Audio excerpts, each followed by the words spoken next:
So to keep you guys company on this journey, I'm going to be building a small machine, and a few parts are starting to come up, and there's a lot more to come. So this one I've had for a little while, which is this is a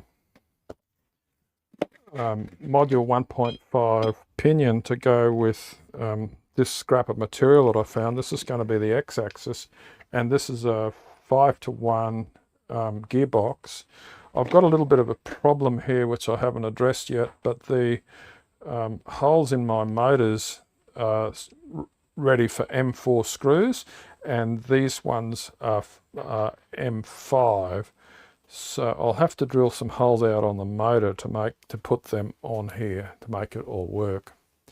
And the other thing which only arrived today, I hope, which was the last thing I ordered and the first thing to arrive, which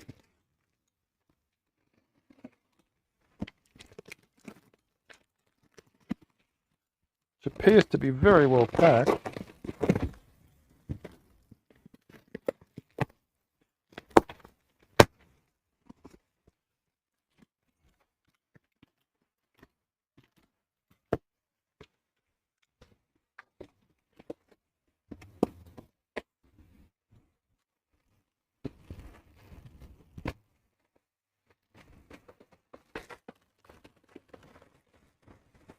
Man, this is well packed. It's a 2.2 kilowatt spindle. I elected to go with a 2.2 kilowatt spindle, which is probably more than what this machine will be able to handle.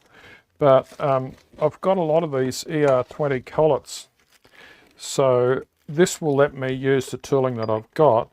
And it also comes with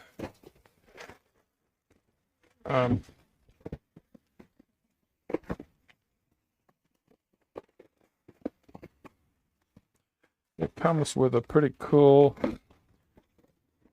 little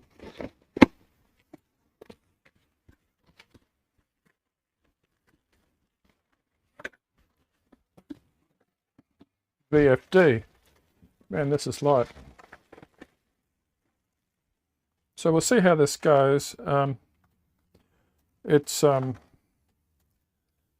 rail mountable and quite compact. It's only 6 inches long, so not much different to my hand. So we'll be putting this together. Oh, they even gave me an ER20 collet. I'm excited about that. You can't have too many collets.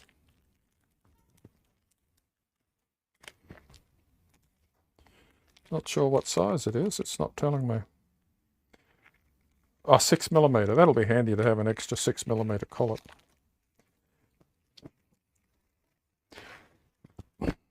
I did think about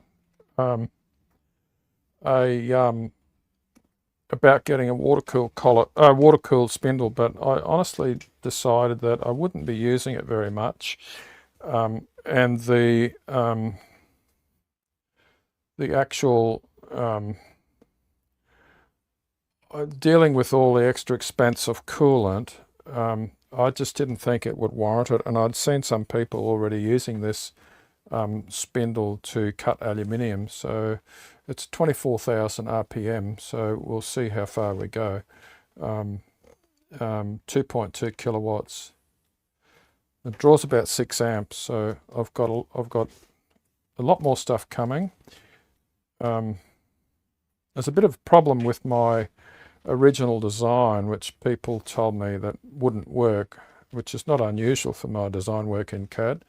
But what happened was I've got the wrong side moving, so I had the motor on the fixed side moving this spindle up and down, and people said it's going to flex. So what we're going to do is I need to redesign it, and I'll have a plate with this mounted to and the motor sitting above it so that we can get it to run the way we want.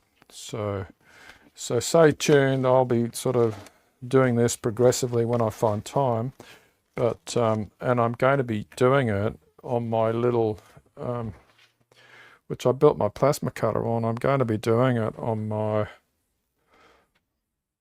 little SX3 manual mill. So hopefully we'll be able to build a small machine that will work and be precise, but on a machine that many people will have, and even a drill press will probably suffice. So more on that as we get into it. So thanks for watching.